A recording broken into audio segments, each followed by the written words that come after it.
Que se cache-t-il réellement sous les vastes étendues désertiques du Nord Mali? Des dunes et des roches à perte de vue? Des bastions de groupes armés? Des zones hors de contrôle? Ou bien quelque chose de beaucoup plus grand, beaucoup plus précieux, beaucoup plus stratégique?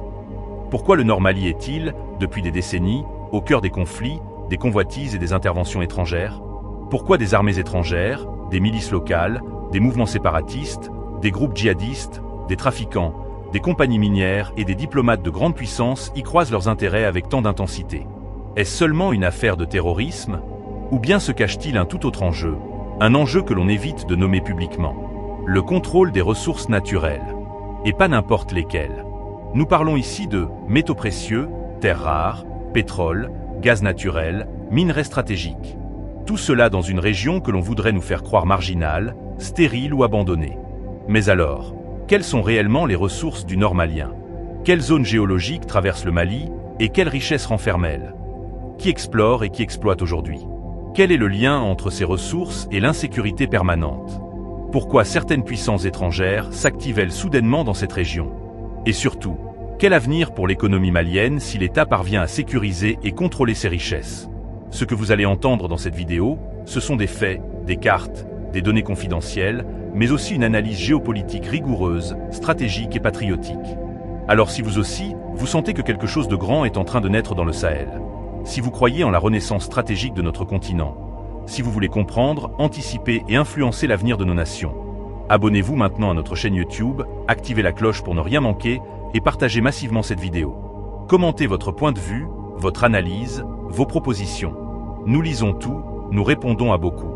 Mais surtout, pour ceux qui aiment vraiment ce que nous faisons, pour ceux qui croient en cette mission d'analyse libre, patriotique et stratégique, vous pouvez aller plus loin. Prenez un abonnement spécial à seulement 5,99 € par mois et entrez dans le cercle privé de Motividéo TV. Vous aurez un badge exclusif de membre spécial, vos commentaires recevront nos réponses prioritaires et vous accéderez à notre rubrique Top Secret, des révélations exclusives, issues de documents classifiés, des vidéos confidentielles, des interviews chocs, des conférences privées mensuelles entre membres et bien plus encore. Votre soutien nous permet de renforcer nos moyens, d'améliorer la qualité de nos vidéos, d'inviter des experts, de diffuser plus loin nos analyses et de faire face aux défis de la bataille de l'information. Rejoignez notre cercle spécial et devenez un acteur conscient de l'histoire. C'est maintenant que tout se joue. C'est ici que tout commence. Depuis des décennies, le nord du Mali est le théâtre d'instabilité chronique. Rébellions touaregs manipulées par des puissances étrangères, expansion terroriste, interventions étrangères, trafic transfrontalier. Mais derrière ce chaos apparent se cache une réalité plus stratégique. La présence confirmée de ressources minières et énergétiques énormes, jusqu'ici peu exploitées mais fortement convoitées. Or, uranium, fer, manganèse, pétrole, gaz, phosphate, cuivre et potentiellement terres rares.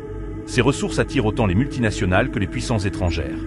Tout commence dans les profondeurs géologiques du Mali, où se cache un potentiel minéral qui pourrait bouleverser l'économie du Sahel. Le Mali repose sur une structure géologique très ancienne, intégrée au bouclier ouest africain. Ce socle précambrien est un réservoir naturel de ressources stratégiques. Le craton ouest africain, structure très ancienne, plus de 2,5 milliards d'années, couvrant l'ouest et le sud du Mali. Il abrite d'importants gisements d'or, de lithium, de manganèse, de fer et de bauxite. Le bassin de Taoudeni, c'est le cœur stratégique du nord malien. Il s'étend sur près de 1 million de km², dont une grande partie au Mali. Il s'agit d'un immense bassin sédimentaire encore peu exploré, soupçonné de renfermer des réserves de pétrole, de gaz, de schistes bitumineux, mais aussi de terres rares. Ce bassin est partagé entre le Mali, la Mauritanie et l'Algérie. Sa richesse potentielle en hydrocarbures en fait une zone d'intérêt international. La fosse de Gao, ancien fossé d'effondrement tectonique traversant l'est du pays.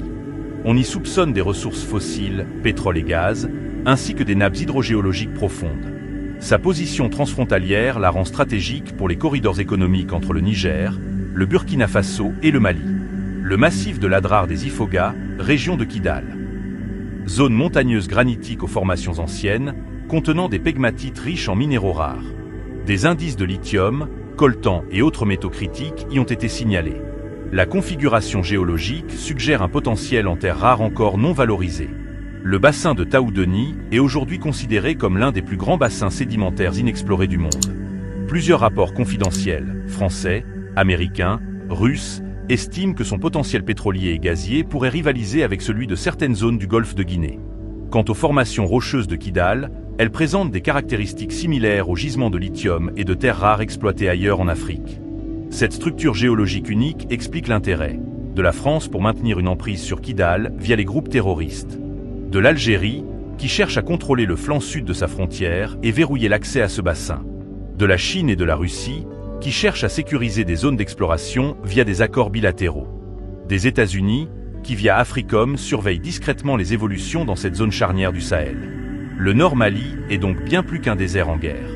C'est un carrefour géoéconomique majeur qui pourrait faire basculer l'équilibre énergétique de l'Afrique de l'Ouest. Cartographie géologique du Nord Mali.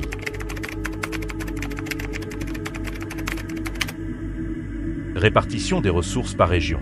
Le nord du Mali est vaste, aride, et longtemps resté en marge des circuits économiques formels. Pourtant, cette zone cache sous ses sables un potentiel géologique immense.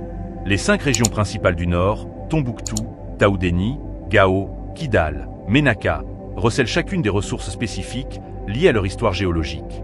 Voici une cartographie stratégique détaillée des ressources par région. La région de Taoudéni, l'épicentre des hydrocarbures sahariens du Mali. Taoudéni est aujourd'hui une région stratégique pour 2 raisons fondamentales. Sa position centrale dans le bassin de Taoudéni, l'un des plus vastes bassins sédimentaires d'Afrique, et sa profondeur géologique, qui en fait une réserve potentielle d'hydrocarbures non encore exploitée. Le sous-sol est composé de couches sédimentaires datées du Précambrien au Mésozoïque, souvent riches en matière organique fossile. Le bassin de Taoudéni est l'un des joyaux géologiques les plus prometteurs du Nord Mali, couvrant une grande partie du territoire saharien malien, s'étendant vers la Mauritanie, l'Algérie et en partie vers le Niger. Longtemps ignoré pour des raisons logistiques et politiques, il attire aujourd'hui l'attention des puissances émergentes et des partenaires géostratégiques du Mali. Il a une superficie totale d'environ 1,5 million de kilomètres carrés, dont environ 700 000 km² sur le territoire malien. En s'appuyant sur la densité moyenne des bassins sahariens, Libye, Tchad, Niger, qui est de 0,3 à 0,5 millions de barils kilomètres pour les zones les plus favorables, avec des pics à 0,7 millions kilomètres dans certaines zones libyennes, on peut estimer à 160 milliards de barils en place. Mais tout ce pétrole n'est pas récupérable. Les études menées sur d'autres bassins de la région, comme Niger du bassin d'Ilizy en Algérie et à celui du Termite au Niger, nous permet d'estimer qu'entre 30% à 40% de ces pétroles est récupérable, ce qui donne un potentiel exploitatable d'environ 50 à 60 milliards de barils de pétrole exploitable. Les grands bassins sahariens, comme ceux de Gadamey, Ilizy, Murzuk en Libye, Algérie, Termite au Niger et Doba au Tchad, ont une densité moyenne de gaz en place comprise entre 5 cents et 1500 milliards de m, cents 000 km², dans les zones les plus favorables. Le bassin de Taoudéni présente une géologie de type précambrien à paléozoïque, similaire à celle du bassin d'Ilizy en Algérie ou du bassin de Kufra à l'est de la Libye. Les données anciennes des forages de reconnaissance et des levées sismiques indiquent une bonne présence de roches-mères riches en matière organique et des pièges structuraux favorables à l'accumulation de gaz naturel. La quantité de gaz naturel en place peut atteindre 4 000 et 6 000 milliards de mètres cubes de gaz en place. La quantité de gaz récupérable est d'environ 40% à 45%, soit entre 1200 et 2700 milliards de mètres cubes de gaz naturel, gaz conventionnel, ce qui est plus que les réserves prouvées actuelles du Ghana, du Mozambique ou de la Guinée équatoriale. Ces réserves sont près de ceux de l'Algérie, bassin d'Ilizy plus Gadamey, environ 4500 milliards de mètres cubes prouvés. Taoudéni est donc un coffre-fort. Plusieurs permis avaient été délivrés à des entreprises étrangères dans les années 2000. Total, Baraka Petroleum, Eni ont mené des travaux de reconnaissance avant de se retirer pour cause d'instabilité. Des intérêts russes et chinois ont récemment exprimé leur volonté de reprendre l'exploration. Région de Tombouctou, carrefour entre pétrole, gaz et minéraux. Située à la frontière méridionale du bassin de Taoudéni, Tombouctou joue un rôle tampon entre le sud vivant du Mali et le nord géologiquement riche mais désertifié. La zone de Goundam, Niafinké, Diré, présente des couches sédimentaires d'âge silurien-dévonien riches en kéragène, un précurseur du pétrole. Les sondages de l'ONIM, Maroc, en partenariat avec des géologues maliens, ont mis en évidence des structures anticlinales compatibles avec la formation de réservoirs pétroliers. Mais c'est aussi une zone riche en phosphate, notamment à Bouré-Minali et vers la frontière avec le cercle de Gourmararou. Les phosphates sont essentiels pour la fabrication d'engrais. À l'heure où l'AES parle d'autosuffisance agricole, le contrôle de ces gisements devient géostratégique pour toute la souveraineté alimentaire régionale. Un autre enjeu ignoré réside dans les ressources hydrogéologiques. Tombouctou repose sur un aquifère profond du système du Taoudeni. Des nappes fossiles, piégées depuis des millénaires, pourraient soutenir l'agriculture irriguée, à condition de maîtriser les forages profonds et la recharge naturelle. Sa proximité avec le fleuve Niger et ses réserves de phosphate offrent à la zone un grand potentiel de développement de l'industrie chimique agricole et une région agricole majeure. Kidal, sous-sol stratégique, le sanctuaire des métaux rares, de l'or, de lithium. Kidal est une région méconnue du grand public, mais scrutée par les grandes puissances industrielles pour une raison précise. Ses pegmatites. Ces roches ignées granitiques sont le berceau des minéraux technologiques comme le lithium, sous forme de spodumène, le coltan, colombite-tantalite, la berylline et des terres rares. Ce type d'environnement géologique est particulièrement favorable à la présence de minerais rares et stratégiques comme niobium, tantal, lithium, beryllium, zirconium et d'autres terres rares légères et lourdes comme le lantane, cérium, néodyme, europium, dysprosium, etc. Les terres rares sont un groupe de 17 éléments chimiques du tableau périodique. Ils sont tous des métaux et ils partagent des propriétés physico-chimiques très proches. Pourquoi les appelle-t-on terres rares? Contrairement à ce que le nom pourrait laisser croire, elles ne sont pas forcément rares dans la croûte terrestre. En réalité, le cérium est plus abondant que le cuivre. Le néodyme est aussi courant que le nickel. Le terme « terre rare » vient d'un contexte historique du XVIIIe et XIXe siècle. À l'époque, ces éléments ont été découverts dans des minéraux très difficiles à isoler, sous forme d'oxydes. Ces oxydes étaient appelés « terres » par les chimistes. Et comme ils étaient rares dans les laboratoires européens, on les a appelés terres rares. En réalité, le problème n'est pas leur rareté dans la nature, mais leur disponibilité économique et leur difficulté de traitement. Les terres rares ne sont pas rares géologiquement. Ce qui est rare, c'est la capacité à les extraire, les séparer, les raffiner et les intégrer dans une chaîne industrielle complète. Ce sont des éléments critiques pour les hautes technologies modernes. Des études géologiques anciennes, notamment celles de l'Institut de recherche géologique et minière du Mali, ont identifié plusieurs anomalies géochimiques dans les secteurs d'Abebara, Tessalit et Inkalil qui laissent supposer une présence non négligeable de terres rares et de lithium, souvent associées aux formations granitiques et aux veines pegmatitiques de cette région. Très peu de prospections modernes ont été conduites depuis les années 1990 à cause de l'instabilité chronique de la région, mais les données géophysiques suggèrent des réserves non encore quantifiées mais potentiellement importantes en terres rares. Entre Tessalit, Tinzaouaten et Adjelok, des prospections russes et chinoises ont identifié plusieurs filons contenant des oxydes de tantal et de niobium, deux matériaux clés pour la microélectronique et les batteries haute performance. Malgré l'image désertique et rocheuse de la région, Kidal possède un réseau souterrain aurifère non négligeable. L'or est exploité artisanalement depuis plusieurs décennies dans cette région, dans des conditions informelles voire clandestines. Dans la zone de Tinzaouaten, Abebara, zone frontalière avec l'Algérie, nombreuses activités artisanales sont connues depuis les années 2000. Aussi à Inkalil, Talandak, on note la présence de mines d'or artisanales. La concentration aurifère y est moins élevée que dans le sud du Mali, mais la pureté de l'or extrait est souvent élevée, jusqu'à 94 à 96%. Dans la zone de Essouk et autour de la faille de l'Adrar des Ifoga, des indices de gisements primaires aurifères liés aux structures tectoniques et failles. Cette zone est peu exploitée à ce jour, mais identifiée comme prometteuse par certains géologues maliens. On estime entre 80 et 150 sites artisanaux actifs ou abandonnés dans la région de Kidal. Les groupes terroristes ont longtemps exploité ces mines d'or. Ils ont même installé une raffinerie artisanale à Kidal et construit de grands magasins à Kidal. La visite du ministre de la Défense malienne, le général Sadio Camara, nous en dit plus. Restons dans la ville de Kidal pour suivre la délégation du ministre de la Défense et des anciens combattants. Et là, vous allez mieux comprendre pourquoi tout a été mis en œuvre pour empêcher le Mali de mettre la main sur Kidal. Nous allons ensemble visiter des sources d'enrichissement illicite exploitées par les anciens maîtres de lieu durant une décennie. Suivons le reportage. La vérité n'a pas besoin d'espace pour s'exprimer, nous enseigne une sagesse africaine. Elle a éclaté au grand jour ce 23 mai 2025 à Kidal. Le temps donne raison aux autorités de la transition. Kidal est une région très riche en ressources naturelles. Plus qu'une visite d'autorité, le patron de la défense met à nu tout un système d'enrichissement illicite entretenu par les anciens maîtres des lieux. Des raffineries artisanales d'or exploitées à ciel ouvert durant plus d'une décennie au détriment de l'État malien.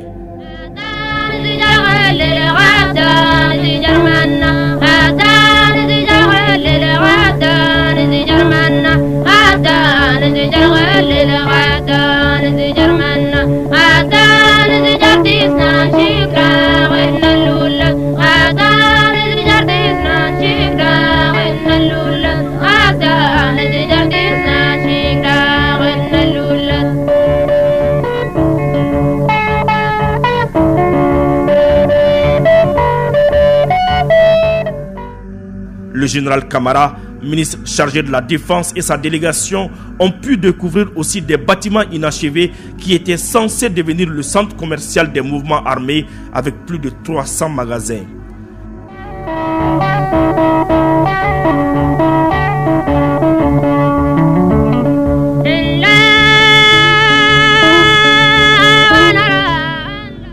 À Kidal, pendant que les populations au nom desquelles ils étaient censés se battre souffraient, les responsables des mouvements armés se la coulaient douce dans des villas de luxe.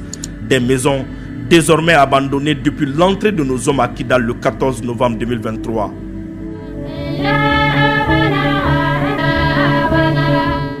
Comment renoncer à toute cette manne? On comprend donc aisément pourquoi tout a été fait pour empêcher l'État malien de mettre la main sur Kidal. Et si la 8e région administrative nous réservait d'autres surprises? Outre l'or et les terres rares, Kidal abrite plusieurs ressources métalliques secondaires qui pourraient, à terme, jouer un rôle économique non négligeable. Le cuivre, des anomalies géochimiques ont été détectées autour de Tain et Sako, signalant une possible présence de sulfure de cuivre dans des formations volcaniques anciennes. Le fer, des gisements de ferro-lithique sont soupçonnés près de l'Adrar des Ifoghas, notamment vers Abebara.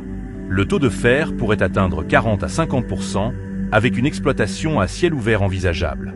Le manganèse, des indices sont signalés dans les zones sédimentaires du nord-est. Ce minerai stratégique est essentiel pour la fabrication d'acier et de batteries.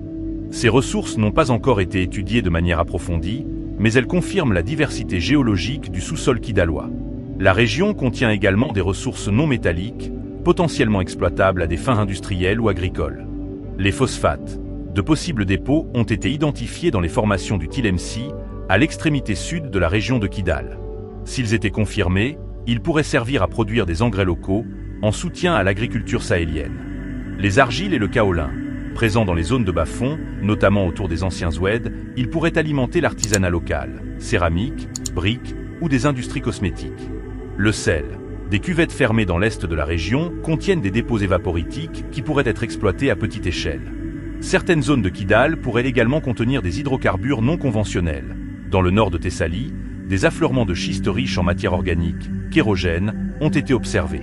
Cela laisse supposer un potentiel en pétrole de schiste, bien qu'encore hypothétique. Gao, capitale géoéconomique du Sahel, entre phosphates, fleuves et routes stratégiques. La région de Gao est située dans l'est du Mali, s'étendant le long du fleuve Niger. Elle forme une zone de transition entre la région de Tombouctou à l'ouest, Ménaka au sud-est et le Niger au sud. C'est une région historiquement importante, car elle se trouve sur des couloirs anciens d'échanges transsahariens. Sur le plan géologique, Gao est localisé entre les bassins sédimentaires du Taoudéni et de l'Ulémeden, ce qui lui confère un intérêt à la fois hydrocarbures, minier et agrohydrologique. La région de Gao repose sur des formations sédimentaires d'âge paléozoïque et mésozoïque, avec des prolongements directs des structures du bassin d'Ulémeden, notamment au sud, Tillabéri, Anzourou, qui sont connus pour contenir des réserves pétrolières et gazières au Niger. En s'appuyant sur les densités d'accumulation estimées dans le bassin d'Ulémeden, 0,3 à 0,5 MB km en pétrole conventionnel, et sur la superficie exploitable dans la région de Gao, environ 30 000 km² de zones sédimentaires profondes, on peut émettre une hypothèse base de 9 à 15 milliards de barils de pétrole en place, avec une récupération possible de 40%, soit environ 6 milliards de barils de pétrole. Concernant le gaz, les densités régionales sahéliennes indiquent des ratios d'environ 1,5 à 2 fois les réserves pétrolières, soit 36,8 milliards de mètres cubes, à 127,4 milliards de mètres cubes, de gaz naturel potentiellement récupérable. Ces chiffres sont des estimations techniques basées sur des modèles analogiques sahéliens, Niger, Tchad, Algérie. Des activités artisanales d'extraction de l'or sont présentes dans les zones de Bourem, Gossi et Ansongo.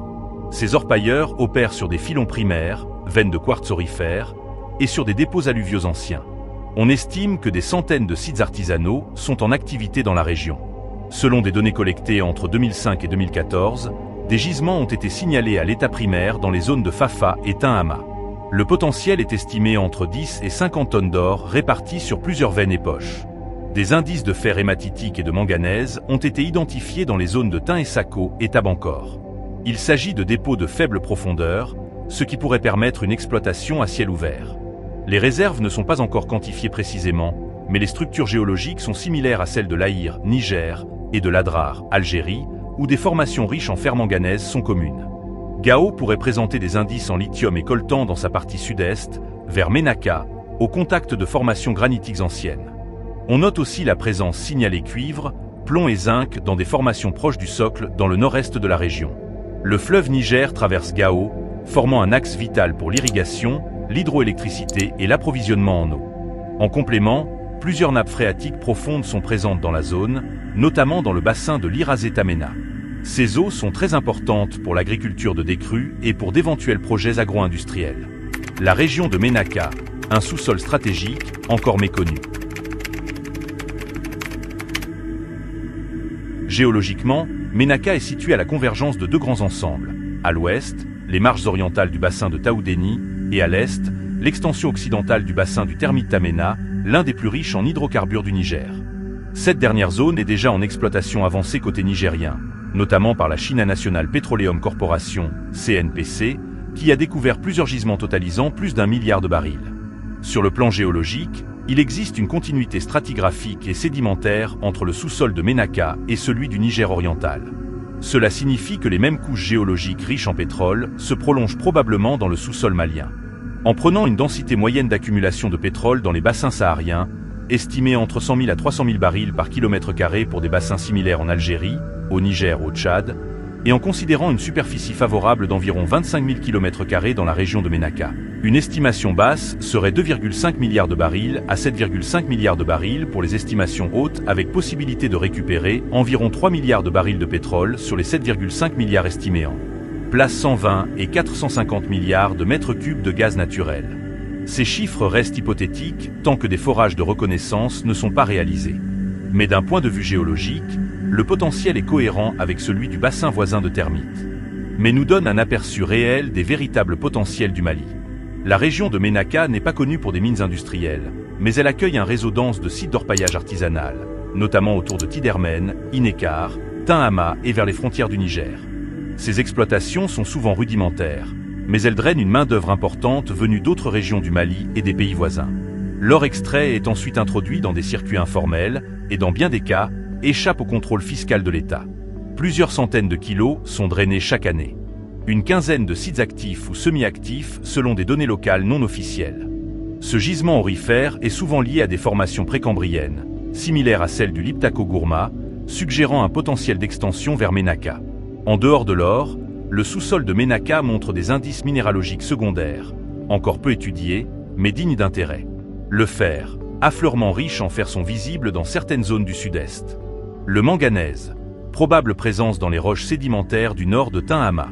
Le kaolin et argiles industrielles, potentiel dans les vallées sèches et zones argileuses, utile pour la fabrication de céramique, de cosmétiques ou dans l'industrie pharmaceutique. Aucune exploitation industrielle n'est actuellement active, mais ces indices, couplés à la richesse aurifère, ouvrent la voie à une cartographie minière plus poussée. Dans un environnement désertique comme Ménaka, l'eau est une ressource aussi stratégique que le pétrole. Bien que la région soit extrêmement aride, avec une pluviométrie annuelle inférieure à 200 mm, elle recèle d'importantes nappes fossiles souterraines, notamment le continental intercalaire, un aquifère profond saharien très vaste, s'étendant sous plusieurs pays, Algérie, Libye, Niger, Mali. Des nappes phréatiques de surface, notamment dans les dépressions fermées ou autour des anciens lits d'oued. Ces ressources pourraient alimenter les futurs sites d'exploration ou d'extraction pétrolière, des unités de traitement ou de raffinage, et surtout, soutenir la vie humaine dans cette région reculée. Le Mali, un géant sous la poussière de la prédation. Le Mali, avec une superficie de plus de 1,2 million de km², une population jeune et dynamique, un potentiel minier, pétrolier, gazier, hydraulique, agricole et touristique colossal, devrait être l'un des pays les plus influents d'Afrique. Et pourtant, il demeure l'un des plus fragilisés. Pourquoi ? La réponse tient en une phrase. La richesse du Mali est précisément la cause de son instabilité. En regroupant nos études précédentes. Bassin de Taoudéni, grand potentiel de pétrole et de gaz naturel, Kidal. Présence de terres rares, coltan, lithium, manganèse, fer, etc. Tombouctou, pétrole, gaz, phosphate, eaux fossiles stratégiques, Gao et Ménaka, hydrocarbures, orpaillage artisanal massif, l'or malien. Parmi les 10 premiers producteurs mondiaux, agriculture sahélienne. Terre fertile au sud, potentiellement productrice avec irrigation contrôlée au nord. Il s'agit donc d'un territoire stratégique au carrefour de tous les enjeux modernes, énergie, technologie, minerais critiques, contrôle des routes transsahariennes. Depuis des décennies, les grandes puissances, anciennes coloniales ou concurrentes géoéconomiques, ont appliqué une stratégie indirecte d'occupation sans armée visible, basée sur l'instrumentalisation des pouvoirs politiques, dictés, corrompus, sous influence.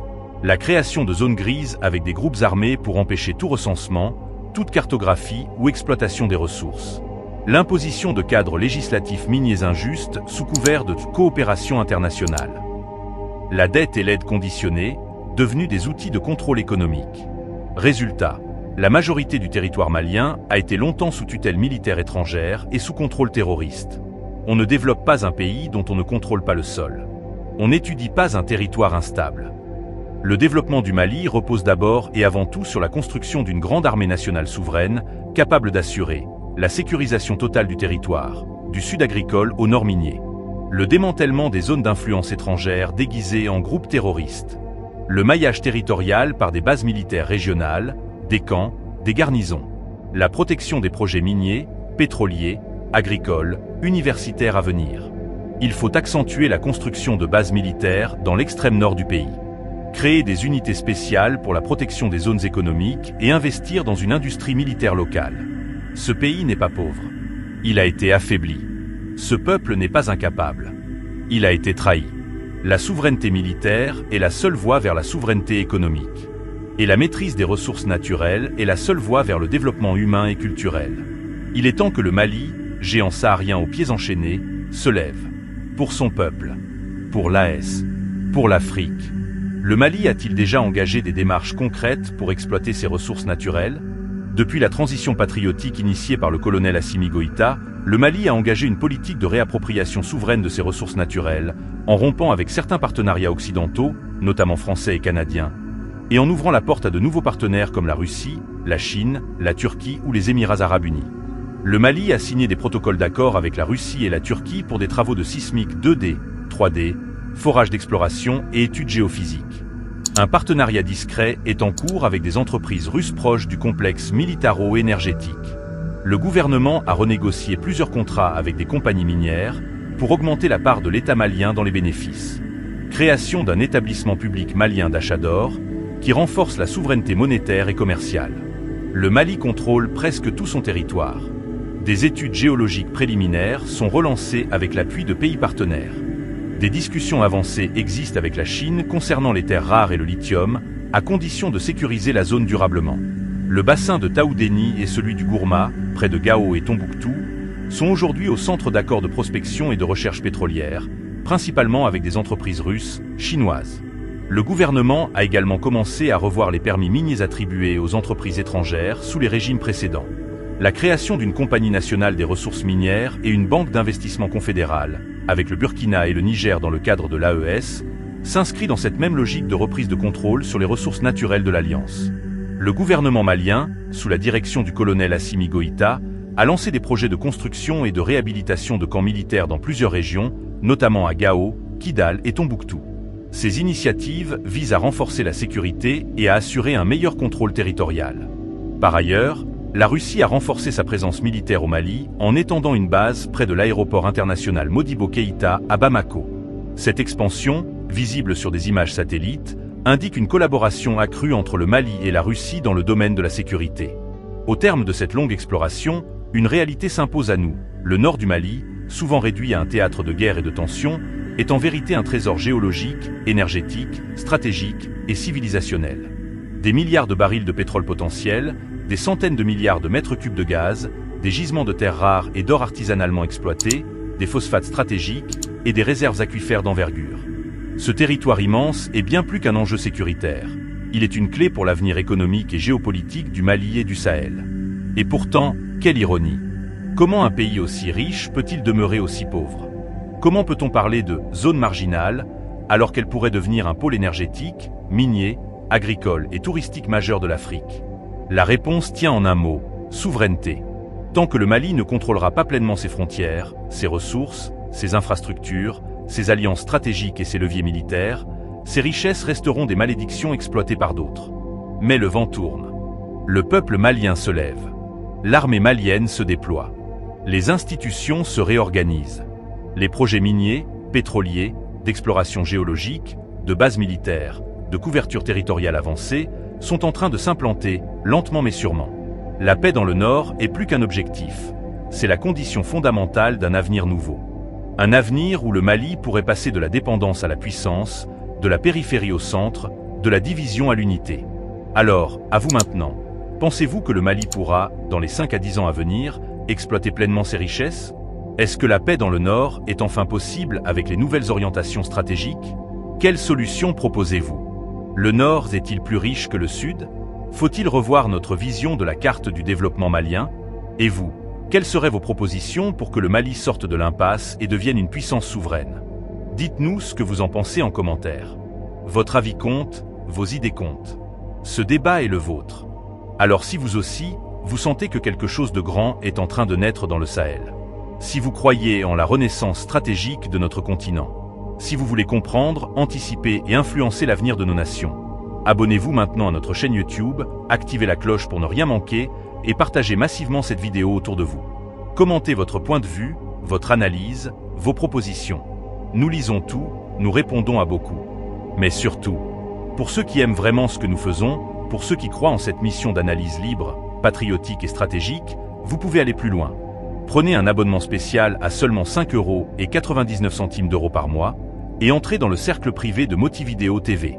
Vous aurez un badge exclusif de membre spécial, des réponses prioritaires à vos commentaires, un accès à notre rubrique Top Secret, révélations exclusives, documents confidentiels, interviews choc, conférences entre membres et plus encore. Votre soutien est vital.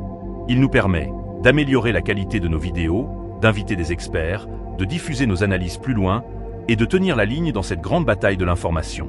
Rejoignez le cercle et devenez un acteur conscient de l'histoire. À très bientôt dans une nouvelle analyse stratégique.